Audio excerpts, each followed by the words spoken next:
કે હજી કાંઈક આમ રહી જાય છે કે આમ છેલ્લું આવે, પૂર્ણ આવે, પૂર્ણ વિરામ. પરમ શાંતિ જ છે ને બીજું કાંઈ નથી, એ પૂર્ણ વિરામ. પરમ કૈવલ્ય જ છે ને બીજું કાંઈ નથી, એ પૂર્ણ વિરામ. પરમ પ્રકાશ જ છે ને બીજું કાંઈ નથી, એ પૂર્ણ વિરામ. હે ને? એટલે પરમ પ્રકાશ, પરમ કૈવલ્ય, પરમ શાંતિ, પૂર્ણ વિરામ, બીજું કાંઈ જ નથી. સમજાય? અને બીજું કાંઈ હોય તો એ ભ્રમ કાંઈ નથી, અને ભ્રમ રહેતો હોય ભ્રમ કાંઈ નથી. અને પરમ પ્રકાશ, પરમ કૈવલ્ય, પરમ શાંતિ ન રહેતો હોય, પરમ પ્રકાશ, પરમ કૈવલ્ય, પરમ શાંતિ જ છે. એટલે આવો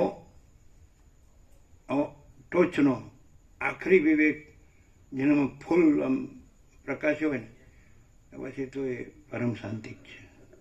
પછી આ બધા ચક્કર નથી.